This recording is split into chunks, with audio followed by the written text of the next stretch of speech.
Hello viewers, it's fucking awesome, and we are playing Toxikk. Now for a while there, Toxikk only had one map and 2 game modes, but they just released a new patch called the Curry Build, and it brings the game to volume 0.75. With that, they introduced a new map called Twin Peaks. Now you saw the cutscene and pretty much a preview of the map, and I wanted to show it to you guys because it was so gorgeous and I was really impressed. I hope you guys liked that preview. Now with this map and with this update, they introduced vehicles. Now that one right there is called the Banshee. It is a combat hover pod, and it's a little hard to control. Right there I'm fighting with another combat hover pod. I actually jumped out or ejected out of the vehicle before it exploded, so now I'm just fighting on foot. But you also have a personal hovercraft, which is that what I was just riding. Now to access that, you have to hit the G key and then it will just spawn underneath you, and it has the same cooldown as your invisibility, so that's how you use it. And the actual name of it is called the Streamer.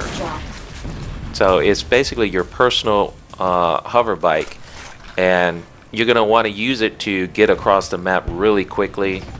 Sometimes you want to save it so that when you actually get into their base and capture their cell, you can use it to escape really fast. Okay, so I jumped back into another hover pod. The name of it is called the Banshee. And like I said, it's really hard to control, or maybe I'm just new to it. I didn't know what I was doing, but you know, as you can see there, the game mechanics, it's got it bumping into things and bouncing off of things. Now I played other games, and the game mechanics in the other games is when you're bumping into objects, you kind of scrape against the object. Right there I just ejected. But basically, I wasn't a big fan of the vehicles bumping off the walls the way it did. It kind of felt like I wasn't in like full control of the vehicle. So maybe if they, hopefully they're gonna be able to tweak that. And there you see I hit the G key and I jumped on my personal hover bike. And here's another game mechanic. I hit the space bar and I jumped up, and when it landed, it immediately threw me off the bike. I wasn't expecting that, and I actually got the cell and lost it, and my partner picked it up. And I'm trying to escort him back into the base. So I don't know if I mentioned it, but with this map, it brings a new game mode called Cell Capture. It's basically capture the flag, but instead of a flag, you're capturing these power cells, and you have to return it to base. And once you reach that designated area there, it's considered capture. Now, I'm still getting to know the game, and right there I just jumped on top of a drill. So each team is set up with their own base, and supposedly they're mining for that mineral. Right here is the 4-wheel drive vehicle, and yes, I did run that guy over. I lost control of the vehicle, and so I ejected, and as soon as I ejected, somebody was down there, and then he ended up killing me.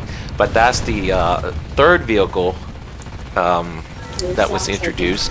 That one's called the Rhinoceros, and it has the same weapon as the combat hover pod, the Banshee. There you see my partner lost the cell and I picked it up. So like I said, you want to use your personal hovercraft to basically escape out of the enemy base and get back to your base as soon as possible.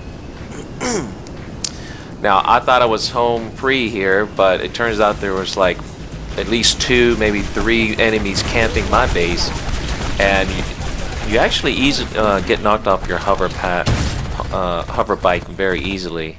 So they knocked me off the hover pod and then ended up killing me. So here is a closer look at the Rhinoceros, and basically if you hit the number 1 or the 2 key, it toggles between driving and shooting. So here I am testing out the driving in the vehicle around and testing out the turret. So if you hit the number 2 key, it will control the turret and instead of the wheels.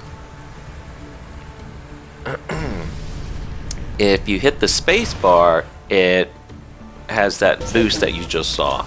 Alright, so here is the last vehicle. This is called the Phantom, and basically I guess it's like a helicopter, but it's got jets. Now this vehicle was really fun to drive and maybe considered overpowered, but if you have the rockets, it can be shut down, you know, pretty easily. So I had a lot of fun playing and flying this Phantom right here. And you have a Gatling gun as your primary, and then your secondary option is like guided. They say it's guided missiles, but basically, you know, just keep your target reticle on your target and just shoot. So I didn't notice that it was actually guided or targeting, but you know, to be able to fly around in a vehicle like this and pretty much rain fire down on your enemy, I mean, it was so cool. This was a really fun part of the game right here, just being able to fly in these vehicles. Actually, I'm really excited that they added this so much content, and for a while there, you know, we were stuck with the one map and the 2 game modes, Bloodlust and Squad Assault. And for them to add this to the game really makes the game like appealing, because before it was limited content. Now, what I did right there was I think the ship was about to blow up, so I tried to eject and actually land on that island there, but the distance, well, it ended up killing me. I didn't know that it would happen that way, but it did. Oh, and before I forget, they added a new crosshair designer option to the game. So now you can go into the options menu and access that and play around with customizing your crosshairs. You can make them bigger, you can change the shape, you can change the colors. So I'm really excited with the development of this game. For them to add this new content to the game is really refreshing, because I think a lot of the players were getting tired of playing that one map foundation and those 2 game modes, Bloodlust and Squad Assault. And I think some of the players dropped off and they're just waiting for the new content. So there's the victory. That's what it looks like. If you like the video, please leave a thumbs up. Make sure you leave your comments under the video. You know, I love to hear your comments, and I respond to every one of you. And as always, please subscribe to my channel for more great videos. Thank you, and I'll see you next time.